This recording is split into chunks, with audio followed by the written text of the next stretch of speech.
Hello there. Now, in this series of videos, we're going to teach you how to make a very simple yet classic scratch game. And that's what we know as the mole smash or mole mash, you might know it as. And you may have seen this game in sort of arcades or fun fairs. The physical game looks a bit like this. But there are also digital versions of that game that look sort of like this. And that's what we're going to do. We're going to make something that looks like a digital version in Scratch. So we're going to keep it simple, and in this video you'll watch it through, and at the end of it I want you to create two graphics for me.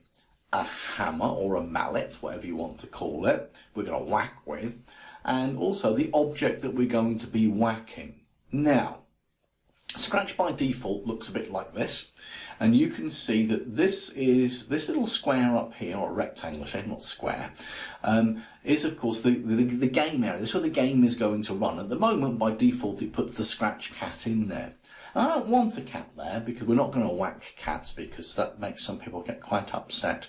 Beetles, fine, we can smash them. Cockroaches, yeah, smash them. But cats, people get upset about that.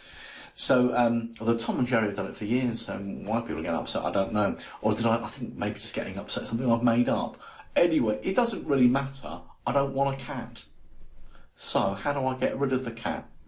Well, down here, there's a little mini version of the cat, and I can press that bin there, and it's gone. So we want two graphics still. And how do we get those graphics? Well, down here, little cat head as well, look. It says choose a sprite. And I've got four options. I can upload a sprite, which we will come back to. I can get a surprise sprite, which if I click on it, gives me a snowman. It was a surprise. I wasn't expecting a snowman. And the whole point being is that you click on surprise. Oh look, I've got a what? A takeout? Surely that's a bucket. I don't know who named that one. Takeout is what you get from a Chinese restaurant or something like that, isn't it? Oh, maybe that's what it is. Whew, I'm not convinced. I think it still looks like a bucket. Anyway, that surprised me. Or I can paint a graphic. Now, if you want, you can paint a hammer. And it's quite easy to do. What you do is you take a rectangle and you choose your fill colour. I'm going to go with black to start with, and I'm going to draw a rectangle, and look, there it is. That's like the handle of the hammer. And then I'm going to draw another rectangle. I'm going to go with, I want some sort of brown colour, I think. Oh no, look, I've changed the colour of that one. Oh, what, you know what, let's have a brown handle, doesn't matter. I'm going to draw another rectangle, like so. It's a brown and a brown one. Let's change that one to black then. That would work, wouldn't it? So I've got a black. Oh, there we go. I've got these anyway. And what I'm going to do now is I'm going to take that off. Oh, I need to choose this one here, and I can put those together like that. Lovely. And what I can do is I can select both of them like so, and then I can group them together. And now look, I don't move the rectangles round independently. So I can draw a hammer if I want to, but it's really important. Here's a really important bit. If you do decide to draw something, watch this. I'm going to zoom in. See that blue cross? That's the middle of the hammer. Do you notice that target has appeared there? Like a sniper rifle. Well, that's the middle of the sort of, I don't know what to call it, the canvas for the hammer? I don't know, but all I do know, and this causes 99% of the problems I get from my own students, is the fact that they haven't done the following. If you draw anything, you must make sure that blue cross and that sniper rifle sight are lined up together. So, you can draw a hammer like that if you wanted to. That's one way of doing it. Now, let me show you another way that we can do this. We could look and choose a sprite. We look in a library. We've got beetles that would be good for smashing. I think I'll drop a beetle in there. Yeah, I'll leave that one there. But were there any hammers there? Let's have a look. So, let's go down. It's alphabetical. Ah, here we are, H's. I've got a hammer. Not a hammer. Hair. Oh, that's it then. There's no ham. So there's no hammers. Maybe mallet. Let's have a quick look a little bit further down. Microphones and magic wands. Oh, I could do a magic wand going up and down. No, we haven't got a hammer, we haven't got a mallet, so we're kind of out of luck in the library here. But you can have a look through for stuff that you might want to use in any games that you build.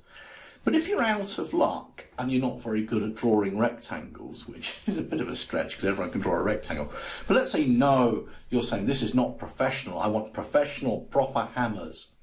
What you can do is this. If you head to Google or any search engine of your choice, what I've done is I've typed in clip art hammer. Now, this is really important. I'm going to go to tools here and I'm going to choose, where it says colour, I'm going to choose transparent. But really importantly, because we want to teach you right from wrong here, kids, where it says usage rights, you must change that to Creative Commons licenses. Now, I'm not going to explain what that means, but what I am going to tell you is this. I'm allowed to use all of these images and it's not like a breach of copyright. No one's going to come and arrest you. Well, they're not going to arrest you anyway for stealing a picture. Well, not arrest you, but you can get fined when you're much older. They wouldn't fine you as children. But anyway, it's just good practice to make sure that any images that you use are actually Creative Commons, so therefore you're not going to upset anybody. Now, I like this one. Look at that hammer. That's a beauty. So I'm going to right click on it and I'm going to choose Save Image As. Now I've already set a folder up called Mole Smasher Game. And I have already done this before because at the moment it says image processing 202022. Okay, let's just call it hammer, which I'd already done because I've saved this already. So I'm going to press cancel because I've done it, but you would need to press save. And then back in Scratch, what we have to do is this. Upload a sprite. And it says, what do you want to upload? I'm going to choose hammer. And there is my fantastic hammer that's far too large. It's far too large. But we're not concerned about that. The size of it doesn't actually matter. So that's your task. I'll put this one over off the edge for the moment. All I want you to do is to create just two graphics for me. I'm going to leave that giant hammer. I'm going to get rid of this one here. It's a sprite one. I'm going to bin that one. I like my hammer. I like my beetle. I think that's going to make a good smashing game. I don't like the size of them, but that doesn't matter. All I want you to do is now to fire up Scratch and to make me a hammer and a beetle. But really, really, really, really importantly, when you've done that, because I'm not using the web-based version, I'm using the offline version. So if you're using the offline version, you must do File, Save to your computer. I made a folder called Mole Smasher Game. So I'm going to call this Beetle Smash.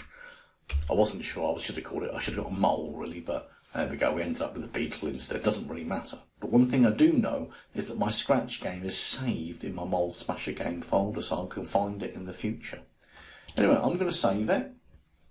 That's all there is from me. You can stop this rather long video, but go and get yourself two graphics. You can draw them, you can get them from the internet. I don't mind how you do it, but get me a hammer and an animal that you're ready for doing some whacking on.